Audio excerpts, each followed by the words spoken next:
नमस्कार, न्यूज 18 राजस्थान में आप सभी का स्वागत है और मैं हूं आपके साथ कल्याण झा और आप देख रहे हैं मारू राजस्थान।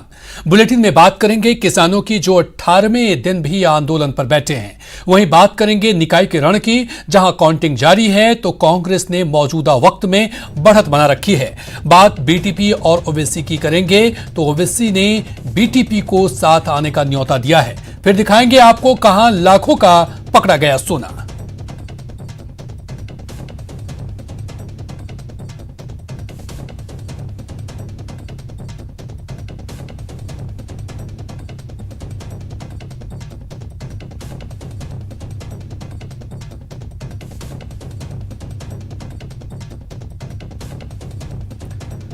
और अब बात निकाय चुनाव की। जी हां, शहर में किसकी बनेगी सरकार। आज 50 निकायों के नतीजे सामने आएंगे। 12 जिलों में जारी है काउंटिंग और काउंटिंग के बीच ये खबर आ रही है कि कांग्रेस ने बनाई है 200 से ज्यादा सीटों पर बढ़त, जबकि बीजेपी 199 सीटों पर बढ़त बनाई है। निर्दलियों ने 214 सीटों पर बढ़त बनाई है। अभी तक मैदान में है 7249 उम्मीदवार। 20 दिसंबर को होगा अध्यक्ष का चुनाव, जबकि 21 दिसंबर को उपाध्यक्ष पद का चुनाव होना है। तो कांग्रेस की बल्ले बल्ले अभी तक की जो काउंटिंग में सामने तस्वीरें आई है, 200 से ज्यादा सीटों पर आगे है कांग्रेस, जबकि बीजेपी 199 सीटों पर अपनी बढ़त बनाई है। निर्दलियों की बात करें तो 214 सीटों पर बढ़त बनाई है। 7249 उम्मीदवारों के भाग्य का फैसला आज होना है और 20 दिसंबर को होना है अध्यक्ष का चुनाव। 21 दिसंबर को उपाध्यक्ष पद का चुनाव होगा। ये तस्वीरें हम आपको दिखा रहे हैं जयपुर, जोधपुर, दौसा, बारां, भरतपुर और कोटा की, जहां पर काउंटिंग जारी है और कई प्रत्याशी जीतकर उत्साहित हैं और उनके समर्थक जो हैं फूलमाला पहनाकर गर्मजोशी से उनका स्वागत करते हुए नजर आ रहे हैं। जोश में दिखाई दे रहे हैं जो भी प्रत्याशी जीते हैं।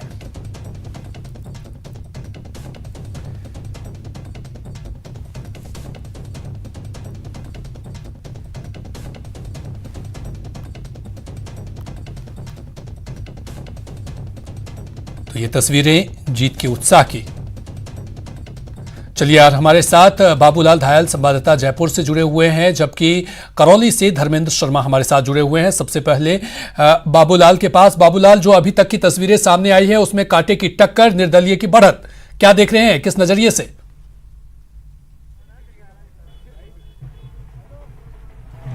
बिल्कुल कल्याण, लेकिन कांग्रेस को ऐसे नतीजों की उम्मीद नहीं थी शहरों से, खास तौर से, और शहरों में हाथ ने जबरदस्त परफॉर्म किया है। और मैं इस वक्त शंकर रेनवाल में हूं, जहां पर अमित ओसवाल चुनाव जीते हैं और इन्हीं को यानी कि चेयरमैन बनाने की जो है ना घोषणा करके कांग्रेस ने यहाँ पर चुनाव लड़ा था। ये भी चुनाव जीते और किशनगढ़ रेनवाल में कांग्रेस ने बीजेपी का सफाया कर दिया, एक तरह से पूर्ण बहुमत हासिल किया अपने दम पर। और अमित ओसवाल ने बहुत मेहनत करी। अमित ओसवाल, किस तरह से आप अपने शहर की जनता का शुक्रिया अदा करेंगे?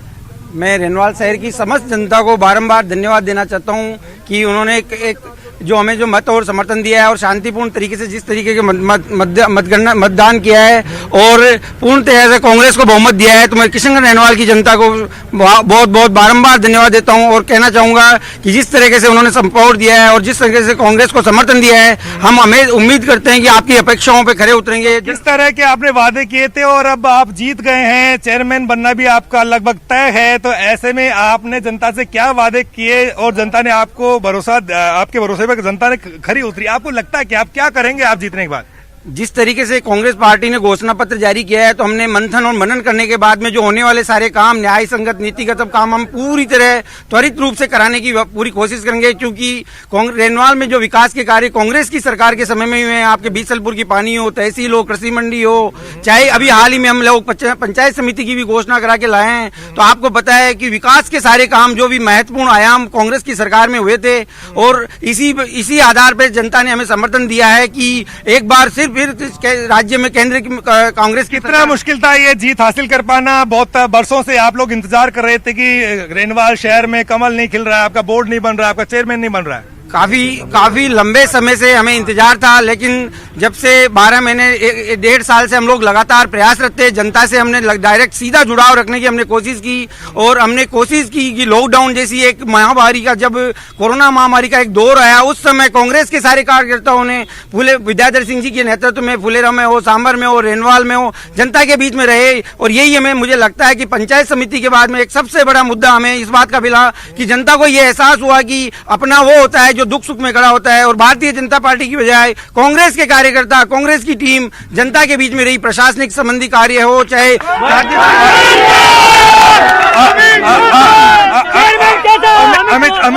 अमित ओसवाल ये बताइएगा कि सबसे बड़ा आपका वादा क्या है जनता से, क्या करना चाहेंगे? सबसे पहले मैं चाहूंगा कि रेनवाल में शायद आप लोग भी देखेंगे संतुलित विकास नहीं हुआ। विकास तो बता रहे हैं, कई जगह हम लोग देख पा रहे हैं कि कई गलियों में सड़कें नहीं बनी है, नालियां नहीं है, जबकि कई जगह एक बार दो बार सड़कें टूट के भी बनी है। तो एक बार भी वहां पे विकास नहीं हो पाया है। तो उन क्षेत्रों में एक संतुलित विकास का मेरा मुख्य ध्येय रहेगा हमारी पार्टी का।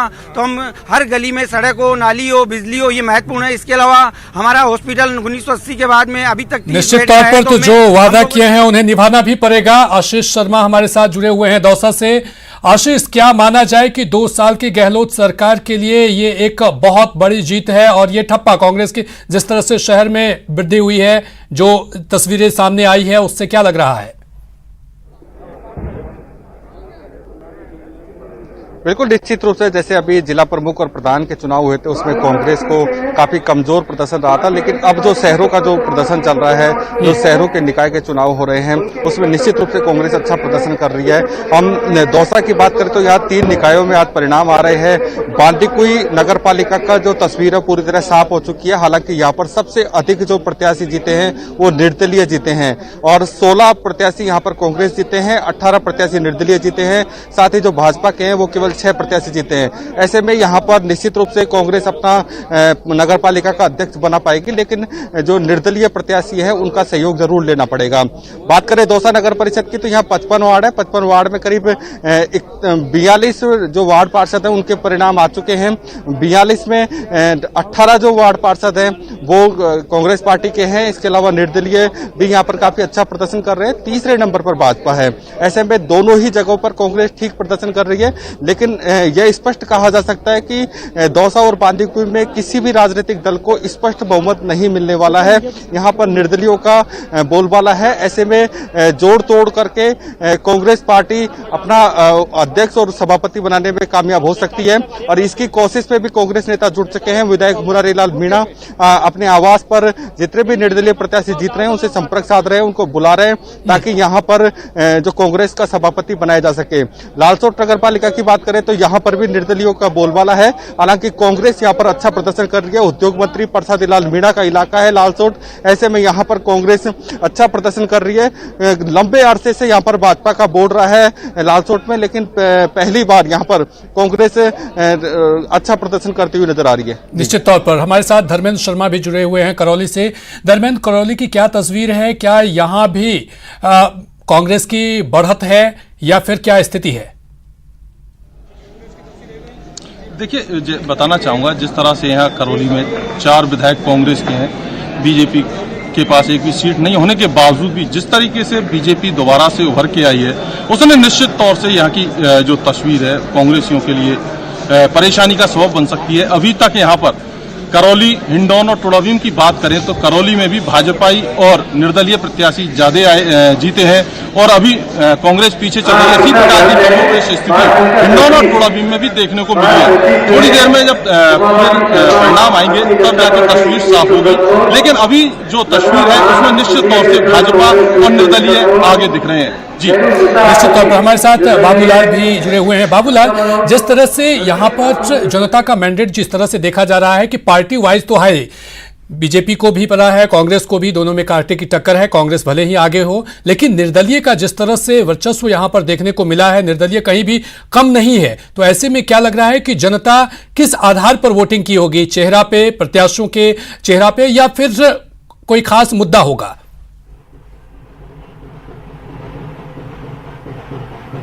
जी देखिए, छोटे छोटे वार्ड होते हैं, छोटी छोटी नगर पालिकाएं हैं, 1-1 हजार 1200 वोट होते हैं एक वार्ड में। तो जो व्यक्ति 2-4 साल मेहनत कर लेता है अपनी वार्ड की जनता के बीच में, उसको फिर किसी सिंबल की दरकार नहीं होती। यही वजह है कि इन चुनावों में निर्दलीय प्रत्याशियों ने बहुत बाजी मारी है, वो बराबर टक्कर देते हुए दिख रहे हैं बीजेपी कांग्रेस को। तो ये बताता है कि चेहरे को देख करके जनता वोट करती है इन चुनावों में, सिंबल ज्यादा मायने नहीं रखता।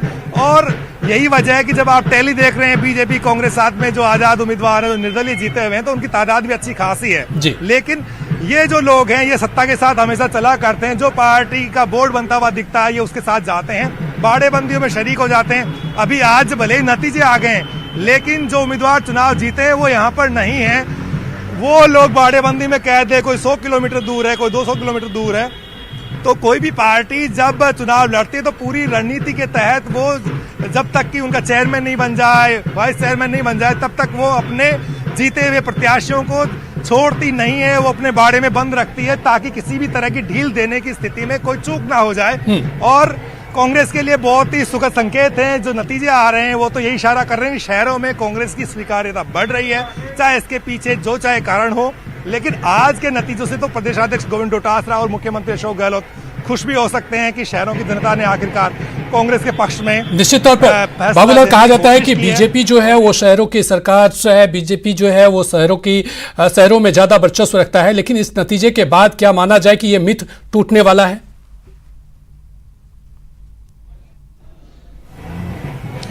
ये देखिए, मिथक तो टूटेगा या नहीं टूटेगा ये तो नहीं पता, लेकिन ये तो साफ है क्योंकि शहरी जो जनता है वो बीजेपी के पक्ष में वोट करती आई है। जो पिछले आप 5-10 चुनाव देख लीजिएगा, जब से बीजेपी बनी है 1980 से, उसके बाद से बीजेपी का जो शुरुआती कार्य क्षेत्र रहा है, संघ परिवार की दखल जहां रही है, विचार परिवार का जहां प्रभाव रहा है, वहां पर बीजेपी हमेशा से मजबूत रही है। और जो स्वर्ण जातियां हैं उन्होंने बीजेपी को शुरू से गले लगाया और यही वजह है कि शहरों में निवास करने वाली जो जातियां हैं वो स्वर्ण बिरादरी ज्यादा वहां पर रहती है। तो उन्होंने बीजेपी का दामन थामा, उसे उन्होंने आज तक नहीं छोड़ा और बीजेपी ने उनके जो मंसूबे हैं या उनकी या सोच है उसके मुताबिक काम करने की पूरी कोशिश की। यही वजह है कि बीजेपी आज भी स्वीकार्य है शहरों में। लेकिन कांग्रेस का जो बढ़ता हुआ जनाधार है, जैसा कि अभी आप देख रहे थे, तो ये एक अच्छी बात नहीं है बीजेपी के लिए कि उसे चुनौती मिलने लगी है। शहरों में भी अगर कांग्रेस साथ में लोग आ रहे हैं तो फिर अशोक गहलोत खुश हो सकते हैं कि शहरी जनता भी उनके साथ अब खड़ी होने लगी है। बाबूलाल, एक सवाल ये भी है कि जिस तरह से पंचायती राज के चुनाव के परिणाम आए थे उसके बाद बीजेपी के केंद्र के कई मंत्री बहुत ही ज्यादा उत्साहित थे, निशाना साध रहे थे गहलोत सरकार पर। लेकिन ये इस रिजल्ट के बाद, निकाय रिजल्ट के बाद, क्या ये माना जाए कि अब ये जो आरोप था वो पलटवार भी हो सकता है? निशाना जी, ये तो नहीं, क्योंकि अभी भी कई चुनाव बाकी हैं, जिला परिषदों के कुछ जिलों में बचे हुए हैं। अभी पंचायत राज के चुनाव हुए हैं, उसमें बीजेपी कह रही है, दावा भी कर रही है और थोड़े नतीजे भी उनके पक्ष में आए तो वो बड़े उत्साहित हैं। दूसरी ओर कांग्रेस भी कह रही है कि हम हारे नहीं हैं, हमने बराबर की टक्कर दी है और ज्यादातर जो वार्ड है वो हमारे कब्जे में आए। तो कुल मिलाकर के दोनों ही पार्टियां ये जनता के सामने साबित करने की कोशिश कर रही है कि नतीजे उनके पक्ष में है, जबकि टैली जो है वो बताते हैं कि दोनों में बराबर का मुकाबला है। हालांकि प्रधान और प्रमुख जो है वो हो सकता है बीजेपी कुछ ज्यादा बन गए हों, लेकिन कांग्रेस की अभी भी दखल है। ग्रामीण जनता आज भी उसे पसंद करती है और शहरी जनता, यानी आज के जो नतीजे आ रहे हैं उसमें कांग्रेस ने अच्छा परफॉर्म किया है। और इसी की यही वजह है कि शहरों में इस हाथ के साथ चलने वाले लोग नहीं हुआ करते थे। आज देखिए यानी कि बड़ी संख्या में लोग चलने लगे हैं। एक दौर था जब शहरों में किनारा कर रहे थे लोग कांग्रेस से, लेकिन अब झंडा उठा करके और लोग इनके साथ में खड़े होने लगे। खासतौर से वो जातियां, वो कम्युनिटीज यानी कि जो बीजेपी के साथ हमेशा खड़ी रहती थी, अब वो अगर कांग्रेस के साथ आने लगी हैं तो आप कह सकते हैं कि एक सुकून देने वाली बात है। निश्चित तौर पर कांग्रेस के 2 साल की जो ये मेहनत है उसी का ये नतीजा है। आशीष शर्मा हमारे साथ दौसा से जुड़े हुए हैं। आशीष, जिस तरह से यहाँ पर प्रत्याशी जीत रहे हैं, बाहर आ रहे हैं, वहां पर यह भी देखा जा रहा है कि कोरोना गाइडलाइंस की जरूर वो धज्जियां उड़ाते हुए नजर आ रहे हैं।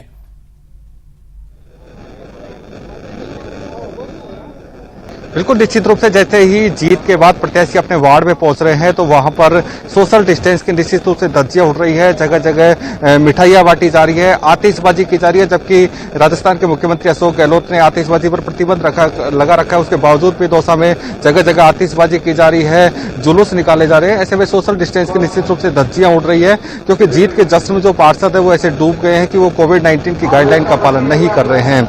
लेकिन यहाँ बात करें तो यहाँ पर निश्चित रूप से कोविड-19 की गाइडलाइन का पालन किया जा रहा है। एक एक प्रत्याशी की जो मतगणना एजेंट है उसको कोविड-19 की गाइडलाइन के आधार पर ही अंदर प्रवेश दिया जा रहा है, लेकिन बाहर जाकर वो सोशल डिस्टेंस की पालना नहीं कर रहे हैं और जश्न मना रहे हैं और अनेक कार्यक्रमों का आयोजन शुरू हो चुका है शहर में। जी चलिए, हमारे साथ धर्मेंद्र भी जुड़े हुए हैं। धर्मेंद्र, क्या वहां पर करौली में चूंकि कई जो प्रत्याशी हैं वो बाड़ेबंदी में हैं, तो वहां पर क्या जश्न का किस तरह का माहौल है? जी देखिए, बताना चाहूंगा, जैसे ही मतदान हुआ था उसके बाद से ही मुख्य पार्टियां भाजपा कांग्रेस ने जो संभावित उम्मीदवार हैं उनको अपने बाड़ों में विभिन्न स्थानों पर पहुंचा दिया था। भाजपा ने जिस तरह से महावीर जी और अन्य स्थानों पर पहुंचाया, उसी प्रकार कांग्रेस ने भी प्रत्याशियों को पहुंचा दिया। तो अधिकतर जो जीत के संभावित उम्मीदवार है वो यहाँ काउंटिंग स्थल पर नजर नहीं आए, लेकिन फिर भी कुछ ऐसे प्रत्याशी थे जो दोनों ही पार्टियां उनको जीत का अंदाजा नहीं लगा पाई, वो यहाँ मतगणना स्थल पर आए और उन्होंने जैसे ही जीत की देखी तो उन्होंने एक दूसरे को गले लगाया, एक दूसरे को बधाइयां दी। हालांकि यहाँ चूंकि कोरोना गाइडलाइन की पालना भी करानी थी, साथ ही प्रशासन की सख्ती के चलते वो यहाँ फूल मालाएं और प्रदर्शन तो नहीं कर पाए, इस तरीके का जीत का जश्न नहीं मना पाए, लेकिन निश्चित तौर से जीत का जो उत्साह है वो उन पर नजर आया। यहाँ एक चीज और बताना चाहूंगा, अभी भी करौली में 37 वार्डों का जो परिणाम आया है उनमें 17 वार्ड निर्दलीय जीते हैं, 13 वार्ड बीजेपी के खाते में गए हैं और 7 वार्ड अभी कांग्रेस के पास आए हैं। अभी लगभग कुछ सीटें वापिस आनी है, जिनके परिणाम आने हैं। 55 वार्ड करौली में है और निश्चित तौर से ये जो परिणाम दिख रहे हैं वो निश्चित तौर से कांग्रेस को परेशानी पैदा करने वाले। हालांकि अब जो वार्डों का परिणाम आने की उम्मीद है वो कांग्रेस के इन्फ्लुएंस वाले देखे जाते हैं। अब देखना ये है कि कांग्रेस किस तरह से यहाँ बोर्ड बनाने की कवायद करती है, क्योंकि जब वोटिंग होनी थी उससे पहले दोनों ही पार्टियों ने अपनी अपनी जीत के दावे किए थे। अब देखना यह है कि कांग्रेस या बीजेपी कौन अपना जो बोर्ड बनाने में सफल होते हैं। जी निश्चित तौर पर बहुत बहुत शुक्रिया धर्मेंद्र, आशीष और बाबूलाल तमाम जानकारी के लिए। हम लगातार अपडेट आपसे लेते रहेंगे। रुकेंगे यहां पर एक छोटे से ब्रेक के लिए और ब्रेक के बाद दिखाएंगे अन्नदाताओं का महाआंदोलन।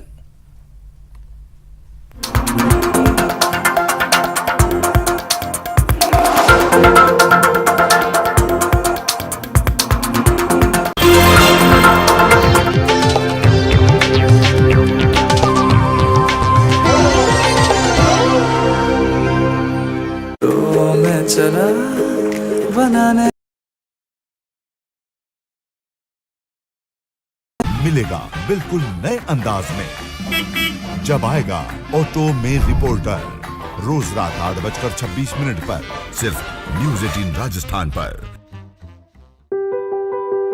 जरूरी है कोरोना की हर एक खबर, जरूरी सरकार के फैसलों का असर, सियासत की चाल और इकोनॉमी का हाल जानना जरूरी, बाजार से एग्रीकल्चर और रोजगार की खबर भी जरूरी। इसलिए देखिए जरूरी खबरों का प्राइम टाइम न्यूज 18 प्राइम, सिर्फ न्यूज 18 राजस्थान पर।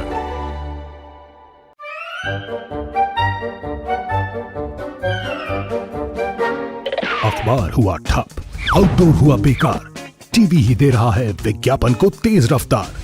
करोड़ों दर्शकों तक न्यूज 18 पहुंचाएगा आपका ऐड। न्यूज 18 की टीम दमदार बनाएगी आपका ऐड शानदार। जल्दी कीजिए, कहीं छूट न जाए ये सुनहरा मौका। हमें मेल करके उठा लीजिए बड़ा फायदा। ये स्पेशल ऑफर है अगले 15 दिनों तक, साथ ही मिलेगा हमारी वेबसाइट पर प्रमोशन। आज ही मेल करें adsales@nw18.com पर। न्यूज 18 इंडिया, आपका पसंदीदा नेशनल न्यूज चैनल, उपलब्ध है टाटा स्काई के चैनल नंबर 519 और एयरटेल के चैनल नंबर 318 पर। कोरोना की हर खबर देखते रहिए न्यूज 18 इंडिया पर। भैया राम राम, नमस्कार। ना जाना कुछ बता रहे हैं, कुछ चेता रहे हैं। आपने लॉकडाउन के दौरान देखा कि हम क्या कर रहे हैं। कोरोना काल में लोग एक दूसरे को समझा रहे हैं, बड़े बड़े लोग वीडियो बना रहे हैं। आप गाना जानते हैं तो गाइए या फिर अपना हुनर दिखाइए, वीडियो बनाइए और हम तक पहुंचाइए और घर बैठे बनिए स्टार।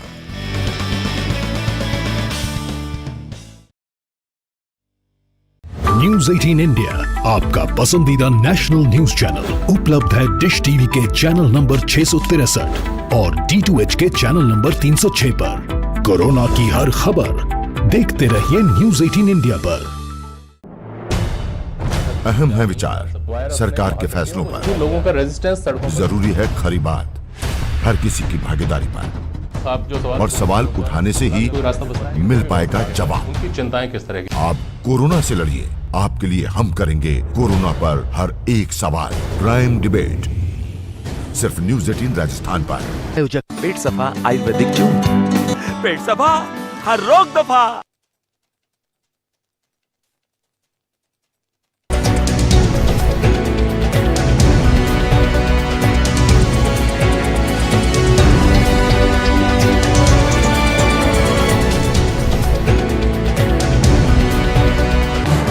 इस न्यूज हेडलाइंस के प्रायोजक पेट सफा आयुर्वेदिक चूर्ण, पेट सफा हर रोग दफा।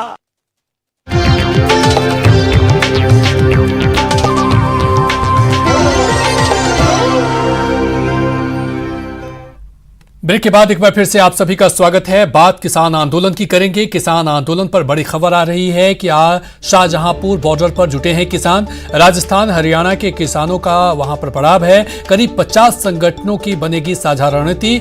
राजस्व अभियान के योगेंद्र यादव के भी पहुंचने का कार्यक्रम है। दिल्ली कूच करने का यहां पर ऐलान होगा। आज जयपुर दिल्ली हाईवे भी किया जा सकता है जाम।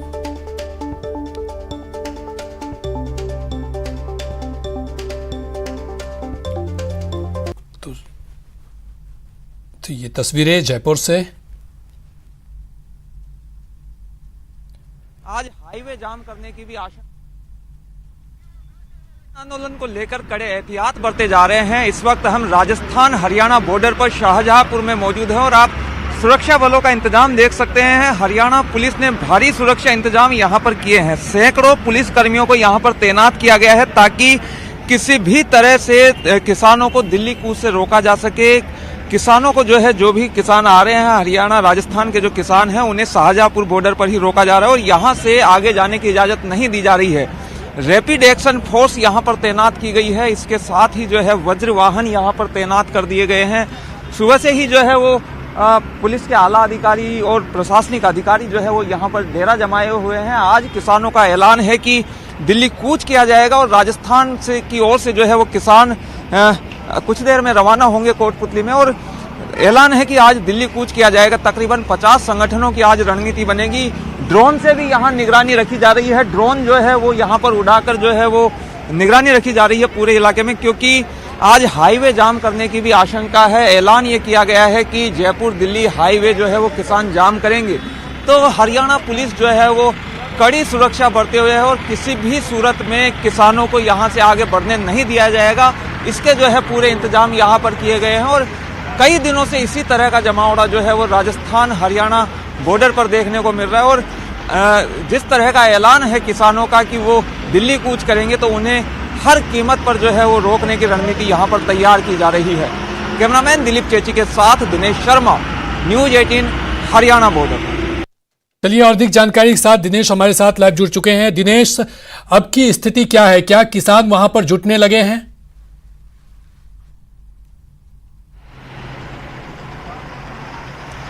देखिए, किसानों की संख्या धीरे धीरे अब बढ़ने लगी है और जो किसान कोटपुतली से रवाना हुए हैं वो भी अब थोड़ी ही देर में यहाँ पर पहुँचने वाले हैं।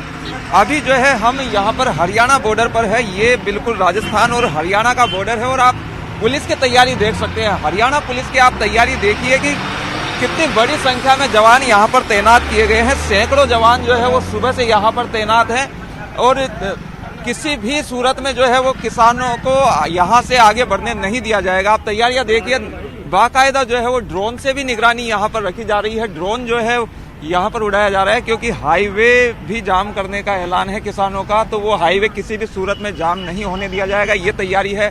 रैपिड एक्शन फोर्स यहाँ पर तैनात की गई है। वज्र वाहन यहाँ पर बुलाए गए हैं। तो किसी भी तरीके से जो है वो यहाँ से आगे किसानों को नहीं बढ़ने दिया जाएगा, ये पूरी तैयारी। और सुबह से इसी तरह का मजमा जो है वो हरियाणा पुलिस का यहाँ पर लगा हुआ है। यहाँ से जो है उस तरफ राजस्थान की सीमा है, राजस्थान की सीमा में भी राजस्थान की पुलिस तैनात है और यहीं पर जो है वो सीमा पर ही जो है ये किसानों का जो है यहाँ पर जो धरना है कई दिनों से चल रहा है। यहीं पे जो है वो किसान आएंगे, अभी कुछ ही देर में जो किसान रवाना हुए हैं कोटपुतली से वो भी यहाँ पर थोड़ी देर में पहुंच जाएंगे। उसके बाद देखना होगा कि क्या दिल्ली कूच करते हैं। अगर दिल्ली कूच यहाँ से होता है तो टकराव होना तय है। हरियाणा पुलिस पूरी तरीके से तैयार बैठी है कि यहाँ से आगे नहीं बढ़ने दिया जाएगा और किसानों का ऐलान है कि वो दिल्ली की तरफ हर हालत में कूच करेंगे। अगर ऐसा है तो टकराव होगा और टकराव होगा तो ये हाईवे भी जो है वो जाम हो सकता है। यहाँ पर संख्या बल जो है अब आप देख सकते हैं सुबह के बनिस्पत जो है वो थोड़ा थोड़ा जो है वो संख्या बल यहाँ पर बढ़ने लगा है और अभी कुछ ही देर में जो है वो जत्था जो कोटपुतली से रवाना हुआ है वो अभी रास्ते में है। यहाँ से थोड़ी देर पहले जब हमारी बात हुई थी तो बहरोड तक वो पहुंच गए थे और कई सारी गाड़ियों में जो है वो किसान यहाँ पर आ रहे हैं। यहाँ पर आने के बाद में जो है वो रणनीति तय की जाएगी। इसके साथ ही योगेंद्र यादव जो स्वराज अभियान के नेता वो भी आज यहाँ पर पहुंचेंगे, वो यहाँ पर संबोधित करेंगे और उसके बाद यहाँ से आगे बढ़ने की रणनीति तय होगी। संख्या हालांकि जो अपेक्षित की जा रही थी किसान संगठनों द्वारा उसके मुकाबले कम है, लेकिन बावजूद इसके पुलिस की पूरी तैयारी है। किसी भी सूरत में जो है वो दिल्ली का कूच नहीं कर पाए किसान, उन्हें रोकने की यहाँ पर तैयारी है। किसान नेताओं से हम बात कर लेते हैं। रामपाल जी यहाँ पर बैठे हैं और किसान आ रहे हैं साहब यहाँ पर। दिनेश जी, लोगों का आने का सिलसिला लगातार जारी है, जारी रहेगा। इसलिए राजस्थान का किसान इस आंदोलन में भागीदारी के लिए, इस यज्ञ में अपनी आहुति के लिए अपने घरों से बाहर आया है। वो यहाँ तक पहुँचेंगे। हम सब मिलकर दिल्ली कूच करना चाहेंगे और दिल्ली पहुँचना चाहेंगे। सब बहुत बड़ी संख्या में यहाँ पर पुलिस बल तैनात है। अगर आप दिल्ली कूच करेंगे तो टकराव होगा पुलिस के साथ। फिर तो देखिए, हम शांतिपूर्ण ढंग से कूच करेंगे, हम कानून का पालन करेंगे और कोई भी लड़ाई शांति से जीती जाती है। सत्य और अहिंसा के मार्ग पर चल के और मोदी सरकार को झुकने पर मजबूर कर देंगे हम। आप तैयार हैं? अगर पुलिस रोकती है तो फिर कैसे जाएंगे दिल्ली, कैसे पहुंच पाएंगे दिल्ली तक? ऐसा है, हम आग्रह करते हुए दिल्ली जाने का कोशिश करेंगे। पुलिस रोकती है तो उनके ऊपर हम हाथ नहीं उठाएंगे, वो चाहे हमारे ऊपर हाथ उठाए, क्योंकि संवैधानिक अधिकार है किसी भी रास्ते पे चलना या देश के अंदर कहीं पे भी विचरण करना, ये हमारे संवैधानिक अधिकारों का हनन हो रहा है। तो सब किस तरह की तैयारी, आप कहाँ से आए हैं और किस तरह की तैयारी है? मैं डॉक्टर ओम प्रकाश धनखड़ जज्जर से आया हूँ और धनखड़ खाप का प्रधान हूँ। हम जो आए हैं जो 3 काले कानून हैं इनका विरोध करने के लिए। ये किसान के लिए एक बहुत गहरी साजिश है, अनकॉन्स्टिट्यूशनल है, असंवैधानिक है। ये कोई स्टेट, क्योंकि स्टेट का और सेंटर का है, किसी से नहीं पूछा गया। आज की रणनीति किस तरह की है? किस तरीके, क्या कोई रणनीति तैयार करेंगे यहाँ पे मिल बैठ के? यहाँ अब पीछे से जो है काफिला आ रहा है और उस काफी जो है पब्लिक यहाँ इकट्ठी हो जानी है और उसके बाद में आगे दिल्ली को कूच करना है। तो बिल्कुल देखिए, साफ तौर पर यहाँ पर ऐलान है कि काफिला जो चला है कोटपुतली से वो कुछ ही देर में यहाँ पर पहुँचने वाला है। उसके बाद यहाँ पर मिल बैठ के रणनीति तय होगी और यहाँ से उसके बाद जो है दिल्ली के लिए कूच किया जाएगा। निश्चित तौर पर दिनेश आप अपनी नजर बनाए रखिए, क्योंकि किसान धीरे धीरे अब बढ़ रहे हैं, वहां पर जुट रहे हैं शाहजहांपुर बॉर्डर पर और उसके बाद ही आगे के लिए निर्णय लिया जाएगा। हालांकि पुलिस की तरफ से तमाम तरह की सुरक्षा के तमाम व्यवस्था किए गए हैं। चलिए रुकेंगे एक छोटे से ब्रेक के लिए और ब्रेक के पास उस पार कुछ और खबरें।